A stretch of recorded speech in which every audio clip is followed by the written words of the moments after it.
Welcome to the second episode of Her Unscripted. Work always led my confidence. I built my confidence first in the workplace and didn't have it outside the workplace. I was always lagging outside in my personal life confidence wise, but my confidence at work was always a little bit more ahead than my personal life.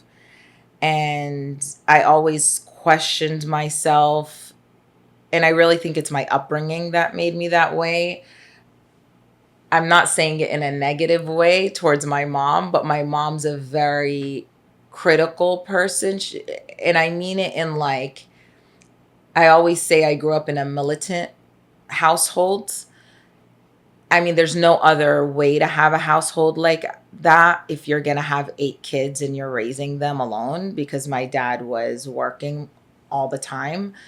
So it was very militant. My mom had a lot of high expectations. And when you have that, you're going to criticize and want your kids to be better at all times. And also, you naturally compare yourself with your siblings who are high achieving. So you're always going to think you're a little bit like not as good as in different aspects of life. Like I knew school wise, I wasn't as smart as my sisters were. I wasn't as, I didn't have as great grades. I didn't follow rules the way my sister Lana did, right? My Lana's the one that's right above me. I'm not allowed to say she's 3 years older than me. She's 2 years older than me, almost three. But she always had straight A's. She has the best personality. Everyone wanted to hang out with her. I was the cute girl. But in what's gonna get you attention with your parents is like good grades, good behavior, all that. I was not that part, you know. I kind of was, I like to break the rules, not in a crazy way. It got more as I got older, but I did like breaking the rules. I did like, I mean, this is gonna sound crazy, but like even high school, my sister Lana finished high school at 16 years old. Okay. Started college right away. I did not want to finish early. I wanted to experience the high school experience, whatever the hell that was. It was so stupid that I did that, but I wanted it, right? I we weren't allowed to go to grad bash and prom. It's not part of our culture. We're Muslim. We don't do that. I wanted it so bad. I didn't end up going. I lost that one. But, I wanted to do the things that wasn't the norm in my household, which doesn't make you look so good. So naturally, you're criticized. So I think I was critical just growing up on myself, and that decreases your confidence a little bit, which is silly because I've always been a pretty cute girl. Good personality. I mean, I could say that now. I've always taken care of myself because I grew up in a household where my mom always took care of herself. Um, you know, I think age brings confidence, experiences, and I mean, experiences for sure, you know, um, that brings confidence and life. I mean, I'm at the most confident I can be right now. And I've been at the most confident work wise for the last few years, but I'm finally catching up on a personal level and I love it so much. I give a lot of credit to my 30s. My sister Nancy always said, when you're in your 30s, you're in the best stage. But now she's in her 40s and she says she's in the best stage. So she definitely helps pave that way. You don't care. I don't care what people think fully. I only care if what my parents think. Um, I think achieving things helps build your confidence too. Like, but the thing is, I achieved at work. I'm someone who's going to excel in work. And I know that sounds maybe conceited or whatever, but like at work, I know I could excel. It's just I'm a worker. I don't know why I was so insecure in my personal life. I'm sure different factors didn't help. Um, but yeah, I think one thing that helped build my confidence years later, though, was wearing the hijab. As a Muslim girl, I decided to wear the hijab at the age of 17. Um, which, gosh, I loved so much and I was so excited to put it on. I wore it for 14 years before taking it off, which is not the norm for you to take it off. I wore it, it's a religious garment. Um, I wore it wanting to get closer to my religion. I mean, my mom wore it.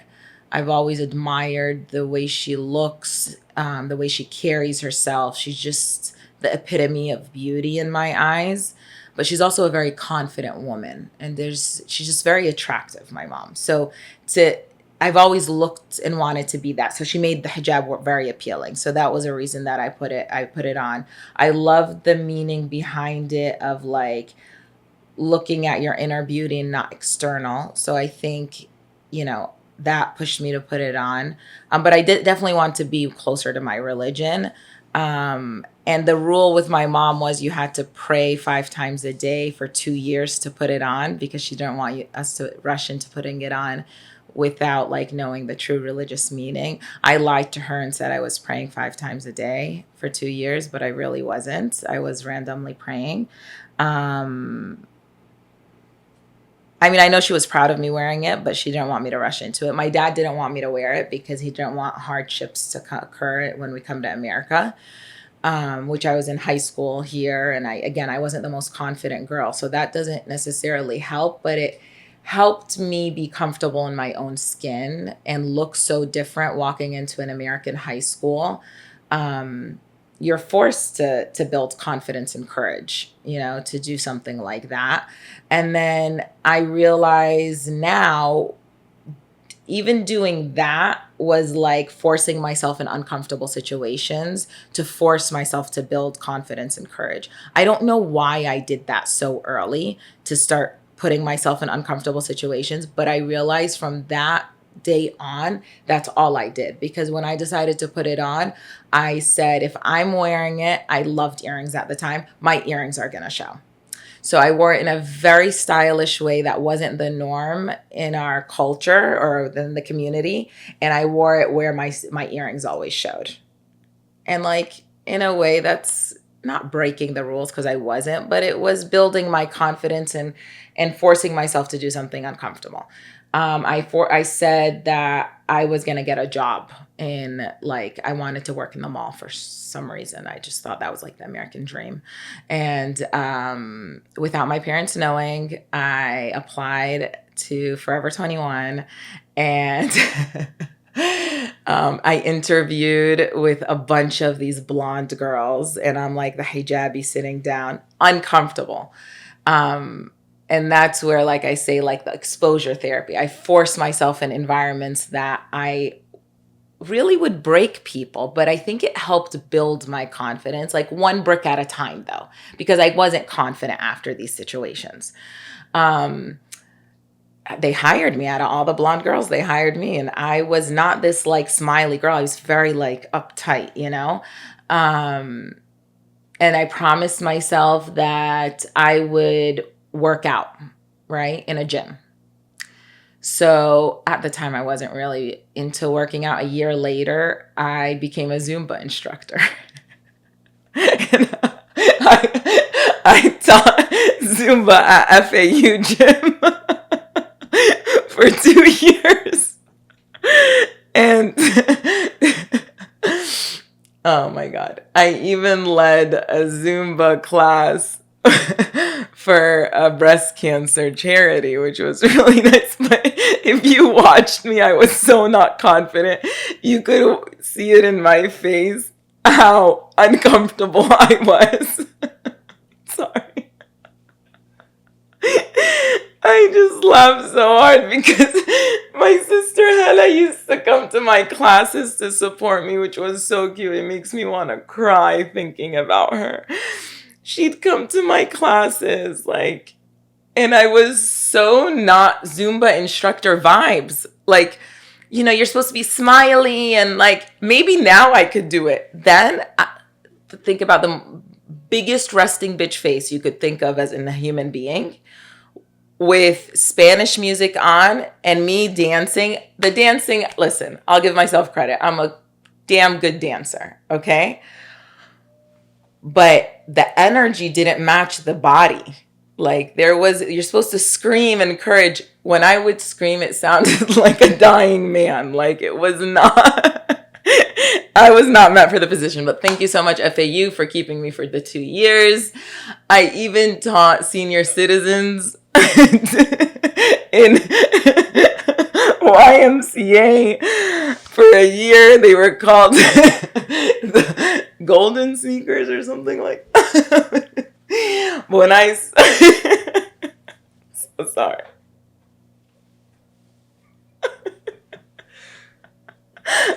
I didn't even think I would remember this. Like I didn't even, when they you lose memory of experiences in life, I chose to forget that experience in my life because I should forget it and everyone around me.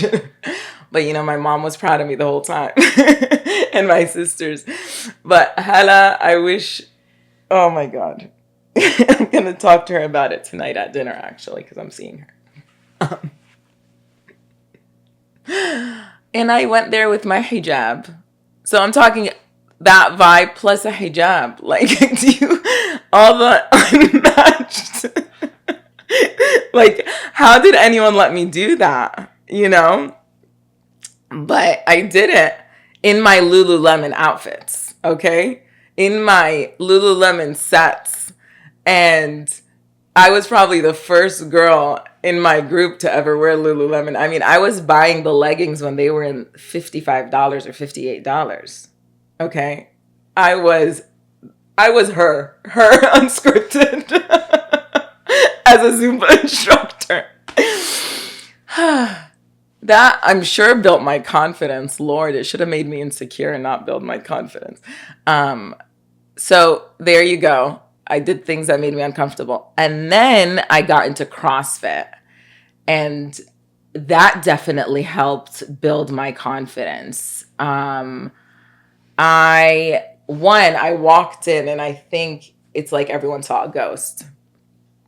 But I looked cute.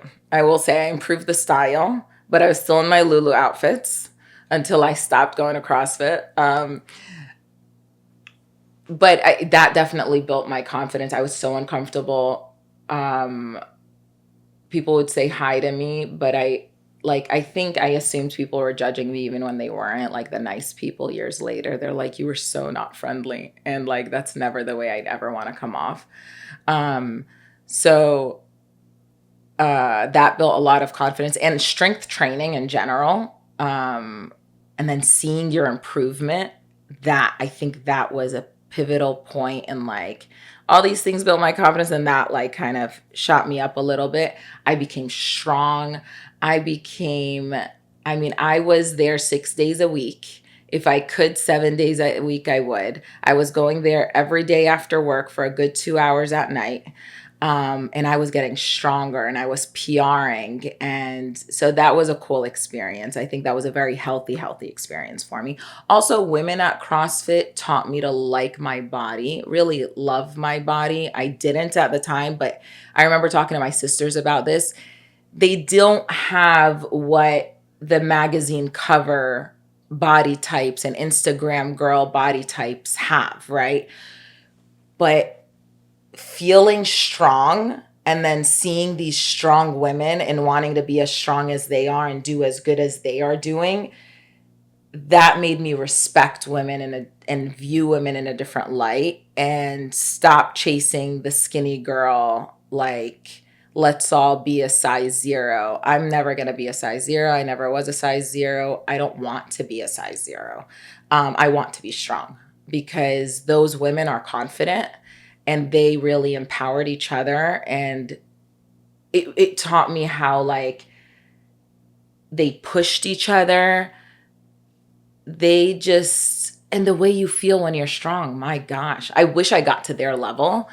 I did represent Palestine the first year that CrossFit started representing countries. And if you had the citizen of that country, you could sign up for the Open, which is actually happening now, the Open, under that country. I have a Palestinian citizenship. I mean, I lived there for 7, 8 years. And when I realized that, they signed me up under Palestine, and I was between number 1 and number 2 the entire season, but ended at number 2. But that was actually during my miscarriage, that I experienced my miscarriage during that time, but whatever. That was, these are all, again, I wasn't, still not where I should have been confidence wise, but definitely building blocks. Took a lot of courage to do everything I've done in my life. Getting into the position at the doctor's office that I had at such a young age, that takes a lot of balls. It takes courage. It takes bravery. And I did that as a hijabi woman. I would walk into the hospitals or meet with the doctors and meet with people or interview people, and everyone would speak to me. Hi, my name's Dina. Talk on the phone. I sound like an American girl. Her name's Dina, whatever. So they're expecting to meet Dina, the normal looking person. And then I'd walk in, and man, did I make sure I walked in confident. Because I saw it on their face the second that they met me. They're like, who the hell is she? Not in a positive way. Why is this Muslim girl meeting with me? And why does she work here? So I'd always give them a very strong handshake. That was like something that I intentionally did. When you do something with intention, that was my handshake.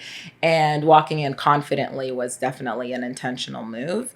And it would slowly relax people. I didn't get mad at people that reacted bad to me wearing a hijab. I never got mad at them. I took it as, I feel bad for you for not having that exposure, but hey, I'm going to give you the best exposure you could ever have. This is the version of a Muslim woman you're meeting, and there's every version of her, and they exist, and we're all normal. So I think I left a good image of a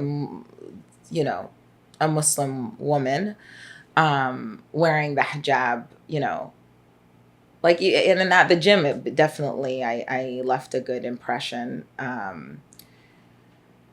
It makes me sad that I took it off, because I did wear it for 14 years, and it was such a huge part of what built the courage in me. That I have to give full credit to my hijab, is the courage it gave me. Because I even started in Forever Young wearing the hijab, and we're talking an aesthetic office. No, you don't imagine a hijabi Muslim woman owner at an office like that. You imagine someone who's very, not that, I guess. I don't know how to explain it, but because I don't want to be judgmental or generalize, but, a more sexualized image of a female, you'd say. And then I had some personal things happen in my life. And I think image-wise,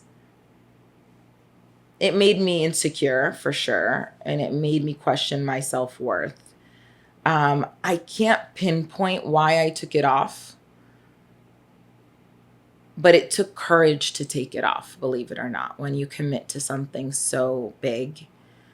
I'm not proud that I took it off, but it takes courage to take off like a layer of your skin and then face your family and face your peers and face the Muslim community and all that. That was a hard one, but gosh, do I have the most incredible human beings in my life and family in my life.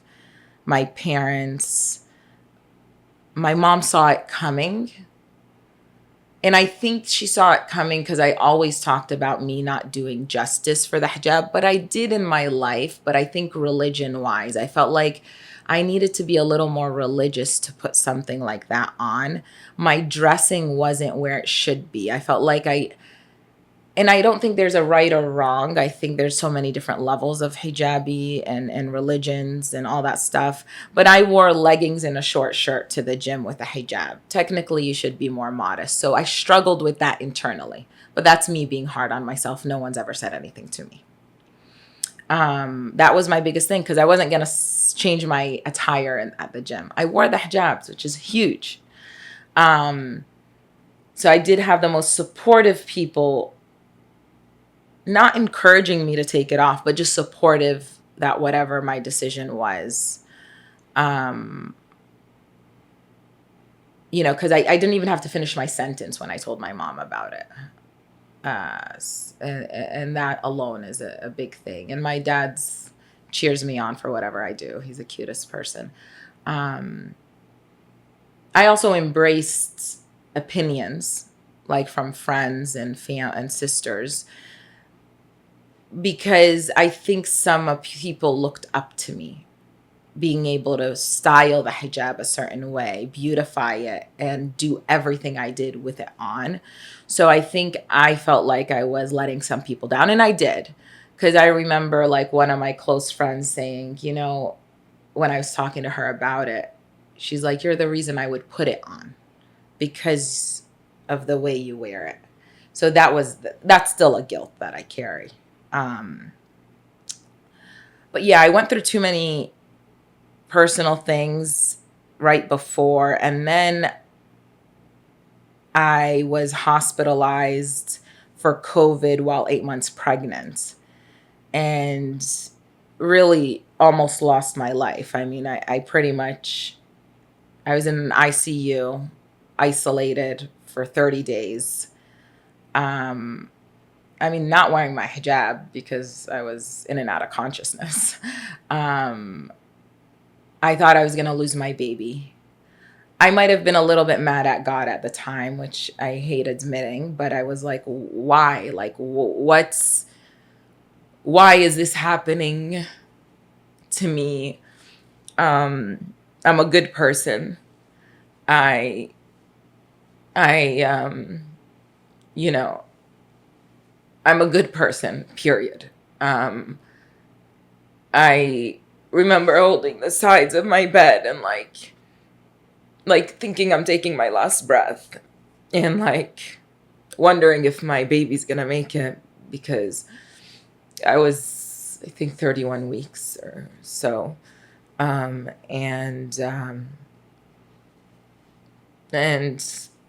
subhanallah, like God like has his own plan. He protected Zayn so much and me in that. But I think that period I got mad at God, and then, he's the one that saves me, no one else. I know I'm a little off topic right now, but I think that incident made me question a lot of things in my life, because when I came out of the hospital, I was very weak physically, and that's one thing I'm not used to being. I could get weak mentally. I could get weak emotionally. But physically, I've taken care of my body. I eat healthy. I was the healthiest pregnant woman and the prettiest, in my opinion. I was a beautiful pregnant woman. My body was incredible, but it was very strong. So I didn't know how to handle the weak, like not being able to walk and all that stuff. And I think I wanted to take control over my life in a way, and I didn't know how to take control over my life. So the only thing I pointed out was wearing the hijab and taking it off, because it was the only thing I had control over.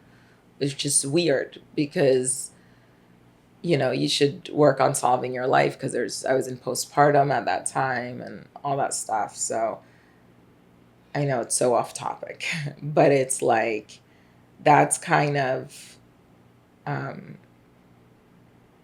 led me to take off the hijab. I didn't even feel pretty when I took it off. I actually felt ugly. I felt prettier with it on. I felt like I had better style with it on. It spiced up my outfits. But face wise, I felt prettier with it on. And I realized that after taking it off. So that fluctuated my confidence.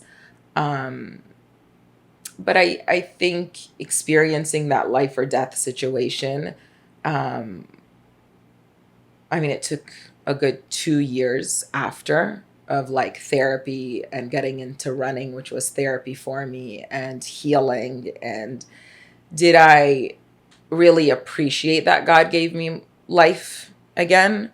And I think gratitude and appreciation led to confidence. And, um, gratitude does heal everything. It healed my depression. It healed, which I was in a bad postpartum depression, plus the depression after like the COVID experience. But gratitude healed me. Um, and gratitude towards God, which is interesting because I was so angry at him, but I was so grateful for what he gave me after and what he gives me. And even during dark days now, it's like gratitude is what leads me to getting out of like spaces. I've been emotional the last few days, so this doesn't help. But yeah, I think gratitude helped the last inch of my confidence and realizing what's important. And I'd say right now I'm trying to tap into self-worth because I always struggled with that because I calculated my self-worth based on how certain people treated me. And that's the ugliest thing to do, especially as a young girl. And I'm trying to rewire. Oh my God, I need to stop crying. I need to rewire my brain to have more self-worth outside the workplace. Because, yes, I view myself now in the workplace. I know I'm a badass. I actually know. I don't say it. I'm not, before when I realized I started viewing myself a certain way, I was shameful knowing that. But no, I'm a badass. I know how to run a business. Give me a failing business and I'll tell you that's my niche. That's where I will freaking take it to the next level. I love doing that. And when you love doing something, you're going to excel at it. And I do it with a good heart, with good intention. So, yeah, I'm a badass in that aspect. In my personal life, I'm starting to view myself in a better light than I did before this last year. I know I'm a pretty girl. I don't need someone to tell me. I know I have a decent personality. I know you'll enjoy a conversation with me. At least 50% of the people I meet will enjoy a conversation with me.